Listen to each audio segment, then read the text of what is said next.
E aí, vamos projetar outro circuito somador ponderado? Então vem comigo.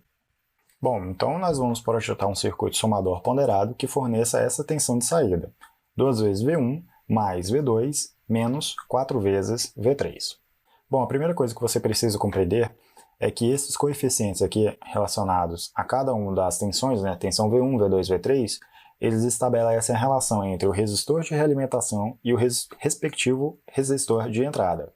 É uma coisa que eu expliquei em uma aula anterior, vou deixar o card aqui, e também como indicação no final dessa aula. Então, no caso de V1 e V2, eles estão aqui, nessa primeira etapa, nesse primeiro estágio. E aí, eu quero fazer o seguinte. Aqui eu faço essa relação, né, de 2 para V1 e 1 para V2, e o resistor RC e RB, eles não vão executar nenhuma modificação aqui no que se refere a esse ganho. No caso de resistor RS e RC, nessa segunda etapa do circuito, nesse segundo estágio aqui, eu só quero que ele inverta o sinal de V1 e V2. Por quê? Aqui é um circuito inversor. Então, o sinal de entrada, o sinal de saída vai ser o contrário ao sinal de entrada. No caso aqui de V1 e V2, eles estão positivos.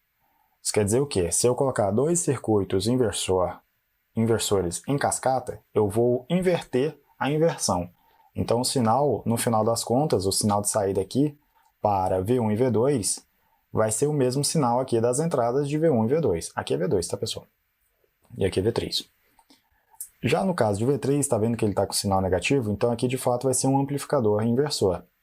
Aqui vai ser um inversor e um inversor. Porém, se eu tenho dois inversores em cascata, e um ponto muito importante, pega isso, é que se eu tenho um número par de inversores em cascata, a inversão não acontece.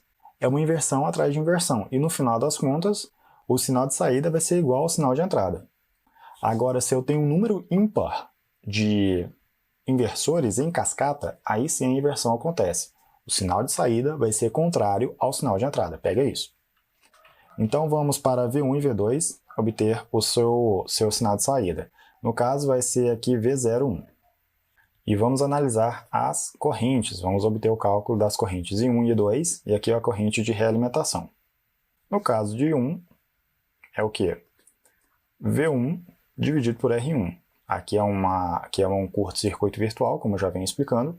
E aqui I2 também vai ser V2 dividido por R2. E aqui eu tenho a corrente de realimentação. Poderia chamar de I1. Não, IA. Vou colocar aqui, né? IA. IA, então, vai ser o quê? I1 mais I2. Essa tensão de saída V01 aqui, ela pode ser assim, ó, menos... Aí eu tenho um resistor de realimentação RA dividido por R1 vezes I1. Pronto, como se eu tivesse um amplificador aqui. Mais RA novamente, agora vezes V2 dividido por R2. Pronto, terminei. Essa aqui é a primeira etapa. Um ponto importante. No caso de V1 eu tenho 2. Então, RA ele vai precisar ser 2 vezes maior que R1. Então, eu posso colocar aqui, ó. RA vai ser 2 vezes R1. No caso de V2, como aqui o coeficiente é 1, RA vai ser igual a R2. Pronto, terminei aqui. Seguindo, para chegar à tensão de saída, V0, aqui, no caso desses dois sinais de entrada, eu vou ter que pegar eles, essa galera aqui, e multiplicar pelo circuito, pelo resistor RC, dividido pelo resistor RB, que aí forma o ganho da segunda etapa. Como eu não quero produzir ganho nenhum, porque eu já estou produzindo ganho aqui já, no caso dos sinais V1 e V2, eu tenho que fazer RC igual a RB. Então vai ficar assim, ó. RA, vou repetir isso aqui. Então vai ficar aqui, ó, realimentação RC dividido por RB. Pronto, V0, no que se refere a V1 e V2, está entregue. Agora falta eu obter o complemento, que seria o caso de V3. No caso de V3 vai ser o seguinte, menos RC dividido por RB, na verdade, R3 vezes V3. Aí no caso de RC dividido por R3, temos que chegar ao valor 4. Então RC, em relação a R3, tem que ser 4 vezes maior. Pronto. Uma coisa que eu não fiz aqui é o seguinte. Dentro do parênteses eu tenho um sinal de inversão, e aqui fora eu também tenho um sinal de inversão, por conta aqui da segunda etapa, que é um circuito inversor também. Então aqui vai dar mais, né? Menos com menos vai dar mais.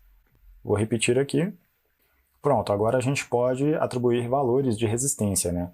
No caso aqui a gente pode escolher valores arbitrários, mas com base nessas relações. No caso de R1 eu vou colocar 10 kΩ.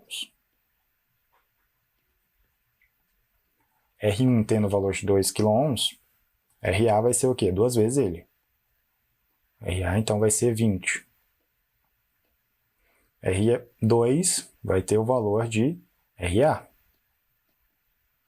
10 kΩ. Pronto. R3, né, vai estar, eu posso atribuir o valor 10 kΩ também.